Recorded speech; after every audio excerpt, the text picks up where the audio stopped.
Cuando Maruja pronunció aquellas 5 palabras, no te debo nada, sentí como el aire del baño se volvía pesado. Como si alguien hubiera abierto la ventana en pleno enero de Zaragoza y todo el frío de la calle Juana de Ibarbouros se colara de golpe entre nosotros. Yo estaba allí, cepillo de dientes aún en la mano, escuchando de fondo la tertulia anodina de Radio Nacional que solíamos comentar juntos mientras ella se pasaba el peine distraída, y entendí de pronto que el mayor estruendo cabe en un segundo de silencio. 38 años de matrimonio, 3 mudanzas, 2 hipotecas, un hijo que ahora vive en Valencia y apenas llama una vez al mes. Decenas de cafés compartidos en los andenes de Renfe antes de ir cada uno a su trabajo. Cientos de boletos de la 11 que ella compraba por costumbre cuando salíamos del Mercadona los sábados por la mañana. Pensé en todo eso en la milésima de segundo que tardé en responder, y aún así no supe qué decir. Había pasado semanas sintiendo un dolor sordo en el pecho, un zumbido que no era del corazón ni del oído, sino de la falta de algo que ya no sabía nombrar. Por eso aquella tarde, mientras ella hacía como que no me veía, me atreví a susurrar si le apetecía que viéramos una película o pidiéramos algo de cenar. Quizá abrir el colacao y reírnos de lo mal que disuelve últimamente. Buscaba un gesto sencillo, casi infantil, cualquier chispa que confirmara que todavía quedábamos nosotros dentro de todo este silencio. Pero Maruja ni siquiera parpadeó. Tengo trabajo, murmuró sin levantar la vista. Esperé, como quien aguarda el segundo premio del cupón porque el primero ya sabe que no le toca. Pero no llegó ninguna promesa de, mañana lo intentamos. Solo esa frase helada que me cortó el movimiento, no te debo nada. No había rabia en sus ojos, solo la convicción fría de quien ya se ha ido sin hacer maletas.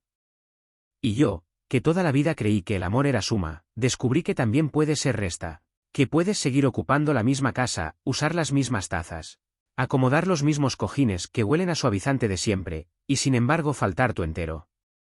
Apreté la mandíbula para no suplicar. Porque a mis 62 años uno ya sabe que mendigar afecto es como intentar pegar agua con esparadrapo. Se escurre y te deja pegajoso. Pero aún así probé otra vez, con la voz bajita, diciendo que hacía mucho que no éramos solo nosotros, que tal vez podíamos darnos un paseo por la ribera como antes. Ella se giró despacio, apoyó el peso en una pierna como quien se coloca para lanzar una indirecta y dijo que no era su obligación entretener mis emociones. Aquello no sonó a cansancio sino a sentencia. Volví a sentir, gesto mínimo, y un ruido interno comenzó a crujir, un traqueteo de viejas traviesas que avisan de que el tren ya no pasará más. El resto de la noche fui un actor que ha olvidado el guión, fregué platos que no ensucié, respondí correos que no importaban, miré una pantalla en blanco donde debería haber un informe y solo encontré el eco de su voz repitiendo que no me debía nada. No hubo explosión, solo una grieta que corrió lenta por la pared de todo lo que yo creía estable. Recordé cuántas veces ofrecí un paseo, un café, una conversación, y ella respondió con un bostezo o un luego.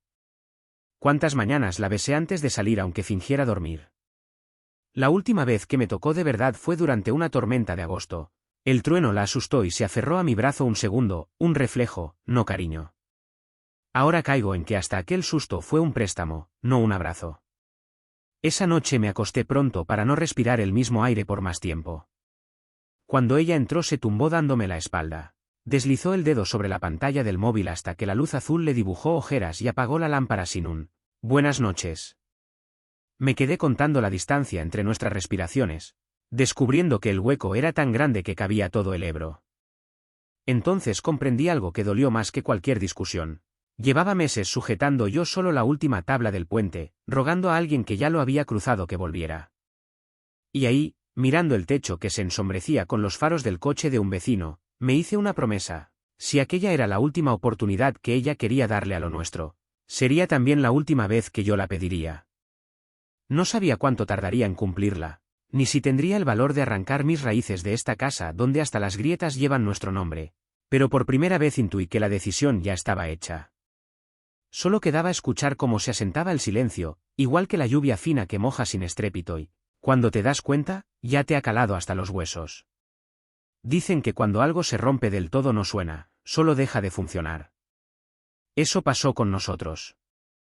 No hubo portazos, ni platos volando, ni vecinos asomándose por la terraza. Solo rutinas que ya no se cruzaban. Solo desayunos en silencio, tazas distintas, turnos invisibles para no compartir ni la cafetera. A veces ella salía antes que yo, a veces fingía no oír como yo cerraba la puerta al marcharme. En esos días empecé a notar cosas pequeñas que antes no veía, o quizá no quería ver. Como que ya no me pedía que comprara su yogur favorito. Que dejó de avisarme cuando llamaba a su hermana de Cuenca. Que no me preguntaba si el gasoil estaba barato o si había huelga en Renfe, temas que solíamos comentar como si fueran noticias del corazón. Me acordaba mucho de nuestras primeras tardes juntos, allá por el 83. Cuando el mayor lujo era una Fanta de naranja compartida en un banco, y ella se reía de mis bromas malas como si le hicieran gracia. Yo era torpe, sí, pero ella lo celebraba. Con el tiempo, esa risa se fue apagando. Supongo que uno se acostumbra al eco de lo cotidiano y deja de aplaudir lo que antes era motivo de fiesta. Y lo que fue costumbre se convierte en carga. Una tarde de sábado, de esas de sofá y tele con volumen bajo, ella estaba en su lado del salón, leyendo con las piernas cruzadas, el pelo recogido de forma que solo dejaba ver su nuca.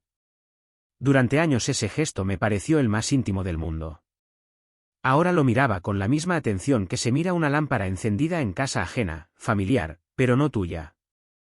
Me pregunté si ella notaba que yo ya no me acercaba a besarla por sorpresa, que no le ofrecía manta ni compartía comentarios sobre la novela de TVE. Tal vez lo notaba. Tal vez le daba igual. Empecé a coleccionar esos momentos como señales de tráfico. No para actuar, sino para entender. Como cuando se te para el reloj y en lugar de cambiarle la pila lo dejas en la mesilla porque ya no te importa la hora. Así me sentía. Sin urgencia. Sin propósito. Pero con una conciencia dolorosa de cada minuto que pasaba. Porque ya no se trataba de esperar a que ella me mirase, sino de aceptar que esa mirada había dejado de existir. Había algo cruel en esa indiferencia, no la suya hacia mí, sino la mía que empezaba a tomar forma. Como si por fin estuviera aprendiendo a respirar sin preguntarle si el aire era suficiente. Y mientras tanto, yo seguía yendo al supermercado, poniendo lavadoras, doblando calcetines, pagando la luz, pero todo con un piloto automático que no sabía si me estaba salvando o empujando más adentro del abismo. Ella seguía allí, claro. Con su ropa bien planchada, sus comidas saludables, sus llamadas en voz baja por las noches. Pero yo ya no la escuchaba igual. Algo en mi pecho se iba quedando sordo. A veces me preguntaba si todo esto era culpa mía. Si me volví invisible por falta de insistencia. Si debí gritar más, pedir más, exigir. Pero luego recordaba su frase, no te debo nada. Y entonces entendía que no era cuestión de volumen, sino de lenguaje. Yo hablaba el de los que aún esperan. Ella ya no. Fue el martes cuando apareció el primer indicio de que algo, quizá, podía cambiar. Un sobre blanco, sin remitente, apoyado sobre la mesa de la entrada. No sé si lo dejó el cartero o lo trajo ella misma, pero lo encontré al volver del paseo que suelo dar por el barrio, justo antes de las noticias de las 2. El sobre tenía mi nombre escrito con una letra que reconocí al instante, la de Carmen, la hermana pequeña de Maruja, con la que no hablábamos desde hacía más de una década por un asunto feo de la herencia de su madre. Me temblaron un poco los dedos al abrirlo. Dentro había una foto, antigua, amarillenta por el tiempo, nosotros tres, en Benicassim, en verano del 91. Yo en chanclas, Carmen con el pelo recogido en trenza y Maruja riendo como si nada pudiera romperse jamás. Y detrás, una nota escueta, no sé si esto te hace daño o bien. Pero a mí me duele más callarlo. No entendí qué quería decir. Me senté en la butaca y me quedé mirando la foto como si fuera una prueba de otro tiempo, uno que quizá me había inventado. Porque allí estaban nuestras sonrisas, nuestra juventud, nuestra ligereza, y sin embargo ahora, décadas después, solo quedaba esta casa con su olor a lejía y sus silencios largos. Esa noche, al dejar la foto en el cajón de mi mesilla, noté que algo en mí se removía. No era nostalgia. Era duda. ¿Que me estaba callando Carmen? ¿Qué pasó realmente entre ellas dos? ¿Por qué justo ahora? Al día siguiente, mientras doblaba la ropa, vi el móvil de Maruja parpadear con un mensaje. No lo toqué. No soy de esos. Pero vi el nombre, Carmen. La pantalla mostraba apenas unas palabras, ¿se lo has contado ya? Algo se me clavó en el estómago. ¿Contar qué? Durante toda la tarde intenté no pensar, pero no podía concentrarme. Ni la radio, ni el sudoku, ni siquiera el partido del Zaragoza en la tele consiguieron arrastrarme fuera de esa pregunta. ¿Había algo que yo no sabía? ¿Algo importante? Esa noche ella llegó más tarde de lo habitual, dijo que se había alargado en el trabajo, que no hacía falta calentarle nada, que ya había comido algo. Y yo la observé desde la penumbra del pasillo, sin hacer ruido, como si por primera vez en años quisiera ver más allá del gesto, del movimiento, del disfraz. Me pareció extraña. No distinta. Extraña. Como si estuviera ensayando ser alguien delante de mí. Y entonces lo entendí. O empecé a entenderlo. Había un hueco en nuestra historia. Algo no dicho. Un hilo invisible que unía esa foto, esa carta, ese mensaje. Y quizá también, esa frialdad suya que nunca supe explicarme del todo. Esa distancia que había crecido entre nosotros no venía solo del desgaste. Venía de algo que no conocía. Y por primera vez en mucho tiempo, sentí miedo. No a perderla, sino a descubrir que tal vez nunca la había tenido del todo. La cuarta parte llegó sin avisar, como suelen llegar las verdades. Yo estaba en la cocina, fregando 2 platos, 2 vasos, 2 silencios más que compartíamos cada noche sin hablar, cuando ella entró con el rostro más pálido de lo habitual. Ni rastro del colorete que solía ponerse incluso para ir al Mercadona. Se apoyó en la encimera, sin mirarme, y soltó la frase como quien se rinde: «Carmen te escribió, ¿verdad?». No fue una pregunta. Fue un eco. Asentí sin dejar de enjuagar el plato. No necesitaba detalles para saber que aquel sobre blanco no era una casualidad. «Y lo has entendido», añadió. Me giré despacio. ¿El qué? Bajó la cabeza y durante unos segundos pareció una niña. No la mujer con la que había compartido casi toda mi vida, sino una versión frágil de alguien que había llevado un peso demasiado tiempo. Fue con ella, murmuró. Y el tiempo, literalmente, se detuvo.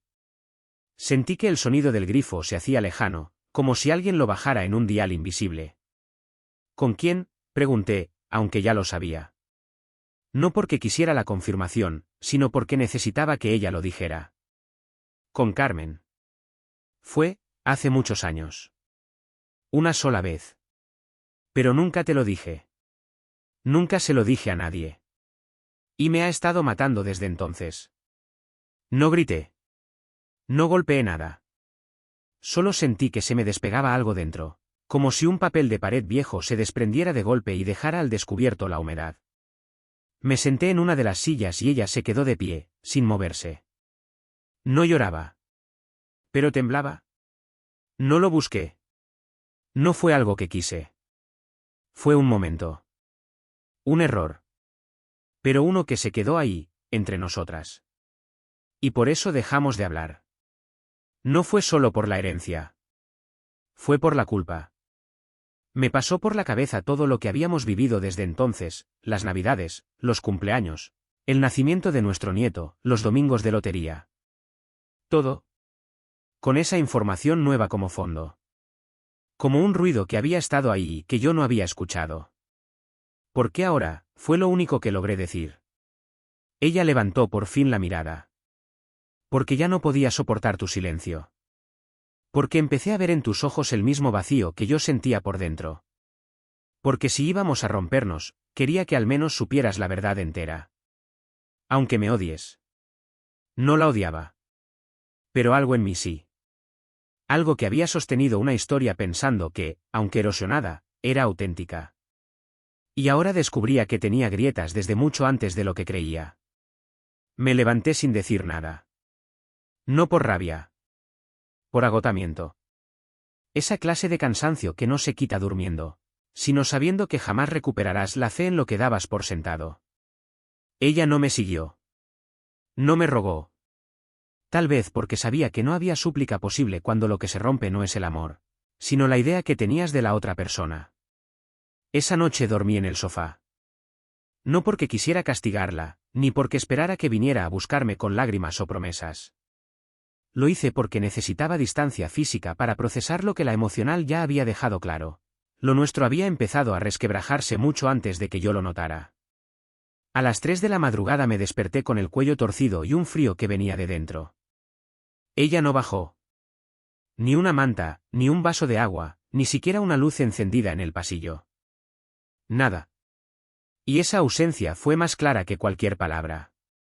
Al día siguiente desayuné solo. No por rutina, sino por decisión.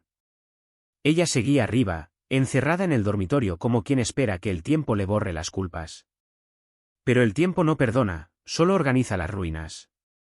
Fui al trastero, saqué una maleta antigua, de esas que huelen a naftalina y vacaciones que no llegaron. La dejé abierta sobre la cama del cuarto de invitados. No sabía si me iba a ir, ni cuándo, pero necesitaba ver esa posibilidad con forma concreta. Ella la vio cuando bajó. No dijo nada. Pasó a mi lado con los labios apretados, sin hacer contacto visual, como si esa maleta fuera un cadáver al que no se atrevía a mirar. Durante días convivimos así, dos cuerpos extraños compartiendo techo y electrodomésticos, evitándonos por puro reflejo. Yo seguía haciendo mi vida, iba a por el pan, escuchaba Radio Nacional, leía El País los domingos. Pero ya no dejaba el café listo por la mañana, ni cargaba su móvil cuando lo dejaba olvidado. Había aprendido a no cuidar. Un día, sin esperarlo, mi hijo me llamó desde Valencia. No para hablar de ella, ni de nosotros. Llamó porque necesitaba saber cómo estaba yo. Y no supe qué responder. No podía contarle lo de Carmen, ni lo que ese nombre significaba ahora. Pero tampoco quería mentir. Así que le dije la verdad más sencilla: estoy cansado, hijo. Pero también estoy despertando. Esa frase se me quedó pegada durante horas. ¿Despertando? ¿A qué? ¿A una vida sin ella? ¿A una versión de mí que ya no necesita sostenerlo todo? Empecé a mirar pisos en Cuenca, cerca de donde crecí. No en serio, al principio. Solo como gesto. Pero ese gesto empezó a parecerme cada vez más posible. Y entonces ocurrió algo que no esperaba. Ella bajó una noche con el álbum de fotos en la mano. Se sentó frente a mí, lo puso entre los dos, y empezó a pasar páginas. No dijo una palabra. Solo señaló imágenes: nuestra boda, la casa del pueblo, el primer coche que tuvimos, el viaje a Galicia. Yo no hablé. No porque no quisiera, sino porque no sabía si era un acto de despedida o de resurrección. Al llegar a la última página, la miré. Sus ojos estaban húmedos, pero no rotos. No lo hice por venganza ni por deseo, dijo en voz baja. Fue un desliz. Pero el castigo ha sido vivir contigo sabiendo que algún día lo sabrías. No respondí. Porque lo que dolía ya no era la traición. Era todo el tiempo que habíamos seguido juntos fingiendo que el amor era igual de fuerte que antes. Cuando en realidad, el amor también se cansa. Y a veces, sin hacer ruido, decide marcharse sin cerrar la puerta. Al día siguiente, cuando me desperté, ella ya no estaba en casa. Había dejado una nota escrita a mano sobre la mesa de la cocina, junto al tarro del colacao. Una nota corta: sin drama, me voy unos días a casa de Carmen. No sé si tiene sentido, pero necesito enfrentar lo que nunca quise mirar. No decía si volvería. No pedía perdón. No prometía nada. Solo ese gesto extraño, contradictorio, de marcharse justo cuando por primera vez yo había empezado a quedarme. Pasé la mañana sin hacer nada útil. Me senté en la terraza, con el periódico abierto por la mitad, sin leer una sola línea. El aire olía a lluvia lejana y a esos geranios que ella siempre regaba con más mimo que a nosotros. Me pregunté si su marcha era una forma de dejarme espacio o de ver si yo la seguiría. Y por primera vez, no supe si quería que volviera. Porque algo en mí también se había movido. No fue una revelación, ni un grito, ni un portazo emocional. Fue una calma extraña, como cuando te quitas unos zapatos que te apretaban sin saberlo y sientes los pies respirar. Durante días no hubo noticias. Nadie llamó. Ni ella, ni Carmen, ni siquiera nuestro hijo. Y yo, lejos de sentirme abandonado, empecé a experimentar una tranquilidad rara. No la felicidad de un hombre libre. Tampoco la tristeza de un hombre herido. Algo más sereno, más honesto, la sensación de no deberme nada. Empecé a hacer pequeñas cosas que antes no me permitía. Cocinar solo para mí. Ver películas antiguas sin que nadie dijera que eran lentas. Dormir con la ventana abierta, sin miedo a que el ruido le molestara. Fue en uno de esos días cuando encontré, al fondo de un cajón, una carta que yo había escrito para ella hace muchos años. No la envié nunca. Era de cuando estuvimos a punto de separarnos por una tontería, un malentendido, antes de que naciera nuestro hijo. La leí despacio. Hablaba de todo lo que yo veía en ella. De su fuerza, su alegría, su manera de llenar los silencios con vida. Y mientras la leía, supe que aquel hombre que escribió esas palabras ya no existía. No porque yo ya no amara, sino porque ahora amaba distinto. Con memoria. Con cicatrices. Con la certeza de que el amor no basta si no hay cuidado. Esa tarde salí a caminar. Sin rumbo. Crucé el parque donde solíamos llevar a nuestro nieto. Me senté en el banco de siempre. Y respiré. Pensé en todo lo que habíamos sido, en lo que nos fallamos, en lo que todavía podía salvarse. Pero también entendí algo, no tenía por qué salvarlo todo. A veces, sanar es aceptar que no todas las historias necesitan cerrarse con un regreso. Que también se puede curar dejando ir. Esa noche, por primera vez en años, dormí profundamente. Sin esperar pasos en el pasillo. Sin imaginar la cerradura girando. Simplemente dormí. Porque por fin, dentro de mí, algo se estaba acomodando en su sitio. Volvió un jueves por la tarde. Sin maletas. Sin anuncio. Simplemente abrió la puerta con su llave de siempre y cruzó el pasillo como si no hubiera estado fuera más que unas horas. Yo estaba en la cocina, calentando agua para una infusión, y la escuché dejar el bolso sobre la silla que siempre usaba. No fui a recibirla. No por orgullo, sino porque ya no tenía prisa por llenar vacíos que no me correspondía cerrar.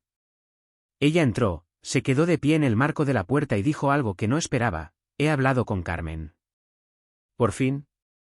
De verdad. Lloramos. Gritamos. Nos dijimos cosas que llevaban 20 años atragantadas. No sé si me ha perdonado, pero, me he perdonado yo. La miré sin decir nada. A esas alturas, las palabras ya no eran tan importantes como la forma en que se pronunciaban. Y ella, por primera vez en mucho tiempo, no tenía prisa en convencerme de nada. No vengo a pedirte que todo vuelva a ser como antes, continuó, ni a suplicarte. Sé que algo se rompió. Pero me he dado cuenta de que también se rompió en mí hace mucho, y no lo supe ver. Tú lo llevaste solo. Y eso no es justo. Asentí. No por cortesía. Sino porque era verdad. Se sentó frente a mí, despacio, como si le costara habitar el mismo espacio que antes dábamos por hecho. No sé si quieres que lo intentemos. No sé ni si yo quiero. Pero quiero que lo decidamos con honestidad. Sin repetir lo de siempre. Sin fingir. Tomé aire. Dejé la taza sobre la encimera. Y dije lo único que sentía con claridad: no quiero volver a lo de antes. Pero tampoco quiero cerrar la puerta sin saber qué más podríamos ser ahora, después de todo. Ella sonrió, con esa tristeza que no se borra fácil, pero también con un atisbo de alivio. Entonces, vamos despacio. Como dos personas nuevas que se conocen desde hace mucho. No hubo abrazos.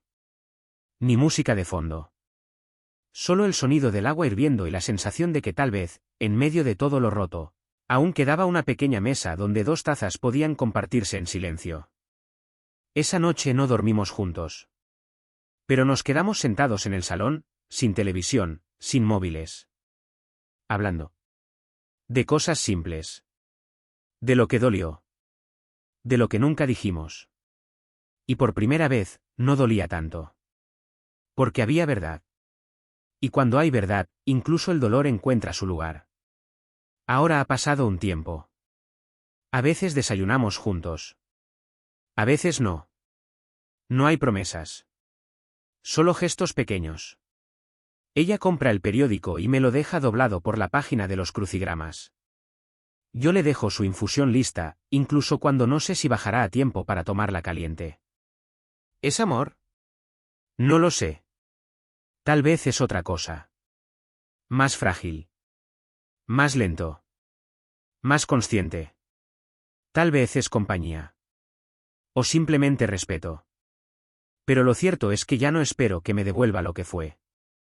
Solo quiero que, si compartimos el final del camino, lo hagamos con la dignidad que merecen dos personas que, pese a todo, se siguen reconociendo en el silencio. Porque al final, la vida no se trata de tener razón. Se trata de no quedarse vacío por dentro. Y yo ya estuve demasiado tiempo en ese lugar. No quiero volver. Y si ella tampoco quiere, tal vez aún nos quede algo por escribir. Aunque sea distinto. Aunque duela. Aunque no tenga final feliz. Pero que sea nuestro.